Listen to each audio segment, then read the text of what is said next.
When I was 13, I had a babysitter that would come once a week, as my mom would work late every Saturday night. I always thought I was too old to have a babysitter still, and hated having to have someone watch over me all the time. The main person my mom would have over was a 20-year-old guy, Thomas. That was the son of one of my mom's work friends. This guy was really weird, and I didn't like him at all. He didn't talk much, and just acted really awkward and strange. But whenever he interacted with my mom, he would act extra nice and talkative. I would bring it up with her, but she'd always say I was just trying to get rid of him so I could be alone. Anyways, it was a normal Saturday night, and Thomas had just arrived a little late as usual. My mom talked with him for a little bit and then headed to work. I walked over to the couch and turned on my Xbox to play some video games just to pass the time. I'd usually go to bed at 10, so I'd have to spend 4 or 5 hours with Thomas. Most of the time I'd find something to do alone because he'd never really talk to me and would just hang out in the kitchen or in our loft area. And today was no different. He stayed in the kitchen for a little bit, and after a few minutes, I heard him talking to someone. I tried to listen as best I could, but I couldn't make out what he was saying. The kitchen was right behind the living room that I was in, but he was talking really quietly. He went on for a few minutes, and then the talking stopped, followed by him coming into the living room and standing next to the couch. I looked up at him and saw he was holding his phone. Thomas said someone was going to come over just for a second, and not to worry. I didn't really know how to respond, other than to just say, okay. It was pretty weird though, and I knew it was definitely not something any babysitter should do. But I also knew that there was nothing I could really do about it. The next 20 minutes were really awkward as he didn't take out his phone or anything. He just sat there on the couch with me looking around and not saying anything. He would rarely ever be in the same room as me. So, this was pretty out of the ordinary. Our living room was right by the front door though, so I guess he was just waiting for the person to get here.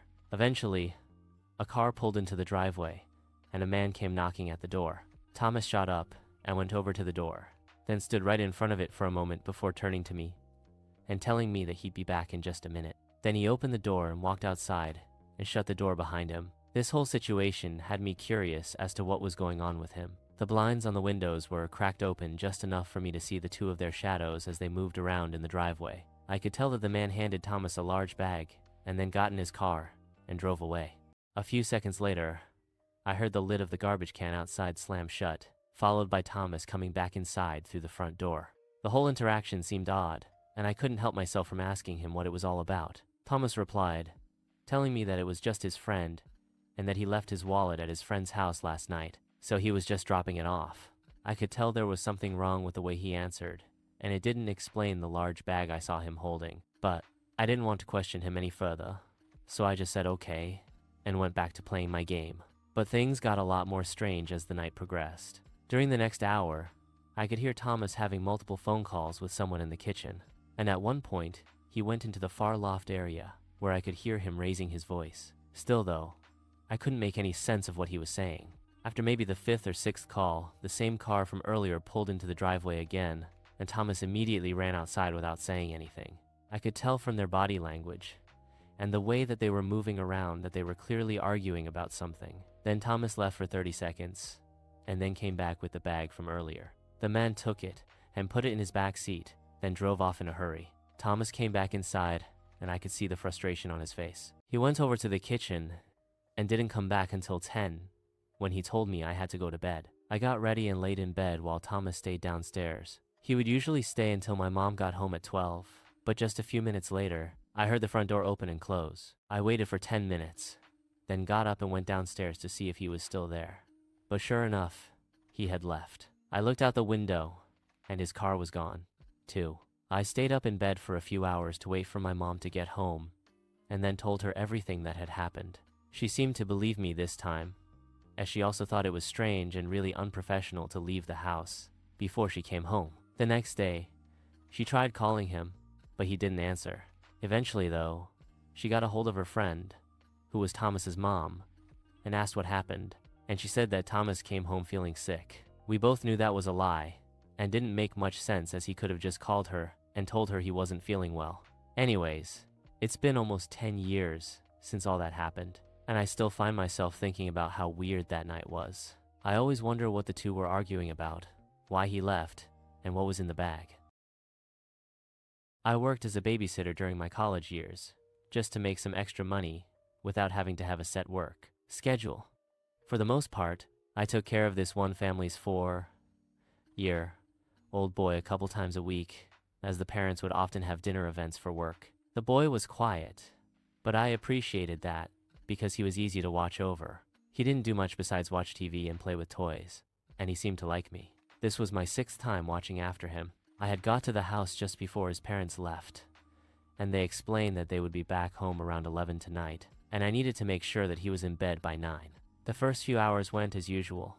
I watched TV with him and made him a small frozen pizza. After finishing his food, he told me he had to use the bathroom and left for a few minutes. When he returned, he asked me about the shuffling noises coming from the basement. I was confused and immediately turned off the TV.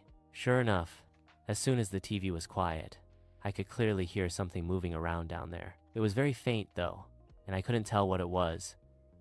Seeing the boy was clearly scared, I assured him it would be okay, and was probably just a small animal that had gotten in. I told him to wait up here while I go down to see what it was. Seeing the boy was clearly scared, I assured him it would be okay, and was probably just a small animal that had gotten in. I told him to wait up here while I go down to see what it was. By this point, the shoveling had already stopped. I'd never been in the basement of this house before, as it was unfinished, and there was never any reason to go down there. So I was definitely being cautious. I opened the door and turned on the light by the stairs. Then I walked down quietly and turned the light on at the bottom of the stairs too, which lit up the whole room. It was a pretty big space, mostly filled with storage boxes. I walked around, checking behind a few boxes, but after not seeing or hearing anything else, I went back upstairs. The boy was waiting for me on the couch and shot up when he saw me. I told him everything was fine and nothing was down there and gave him a big hug just to make him feel better. After a few minutes, we had already forgotten about the whole thing. And a couple hours later, it was getting close to 9, and I started to get him ready for bed. We went upstairs to his room, and I made sure he was ready, then said goodnight, and went back downstairs. I sat on the couch for probably 30 to 40 minutes, just scrolling through my phone before hearing shuffling from the basement again, but this time it was a lot louder. My heart stopped for a second as I listened. Then I heard the bedroom door open upstairs, and the boy call out my name. I told him to stay where he was and not to come down. I got up and made my way to the basement door. At this point, I was pretty terrified. Pulled out my phone and had it ready to call 911. As I opened the door as quietly as possible, the shuffling sounded like it was close to the bottom of the stairs. Now, I reached over and flicked on the lights. Immediately, I slammed the door shut and ran upstairs to get the boy, then went straight out the front door and called 911. I stood across the street from the house, looking at the windows as I waited for the cops to come. I also called the parents to let them know what had happened and to come home as soon as they could. When the police finally arrived, I told them what happened. As I turned on the lights by the stairs, I saw a half-naked man crouching down by the bottom while searching through a storage box. They carefully searched the home and found clear evidence of someone having lived in the basement recently with piles of trash shoved in boxes, but they didn't find anyone. When the parents arrived, they thanked me for calling them and talked to the police about the situation.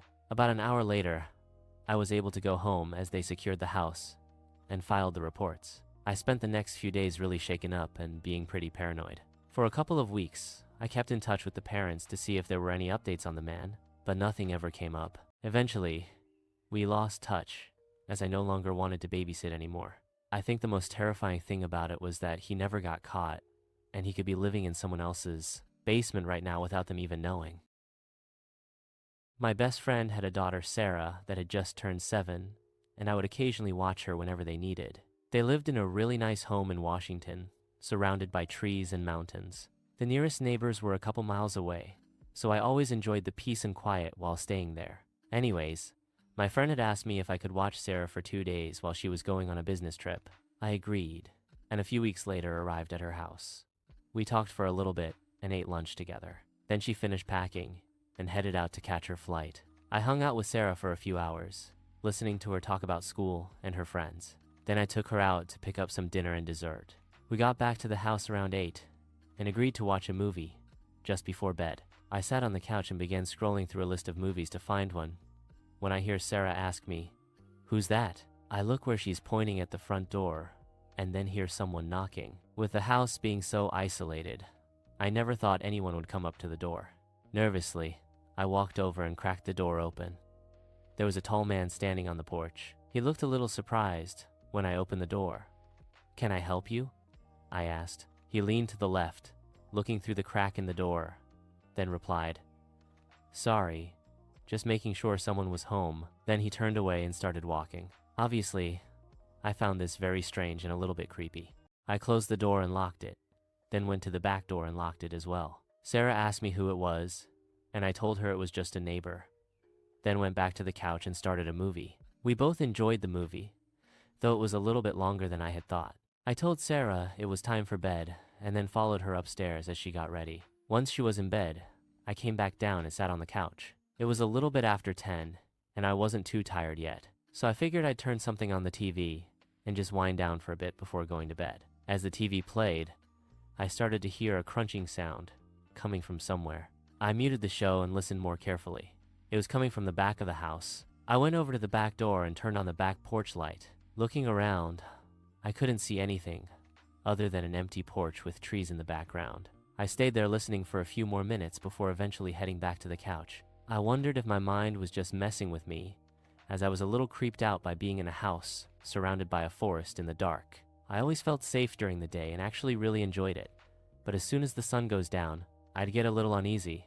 Anyways, I turned up the volume again and decided to lay down as to get myself more sleepy. Apparently, it worked too well, and I fell asleep on the couch shortly after. A couple hours later, I woke up noticing the TV was still on. I turned it off and sat up, rubbing my eyes tiredly. But then I started to get an uneasy feeling again, as I noticed how silent it was in the house. There wasn't any sound at all.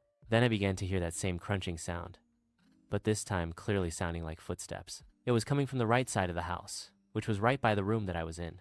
A few seconds later, they stopped, seemingly right outside one of the windows that had the curtains down. Truly frightened, I walked over to the window slowly and quietly and pulled back the curtain. Nothing was there. I looked around and didn't see anything. I figured I had been imagining it and was just really tired. So I got a glass of water and headed upstairs to get to bed. The next morning, I made us some breakfast and we sat down together to talk about what we wanted to do today. But as we were discussing plans, Sarah asked me why I was walking around outside last night.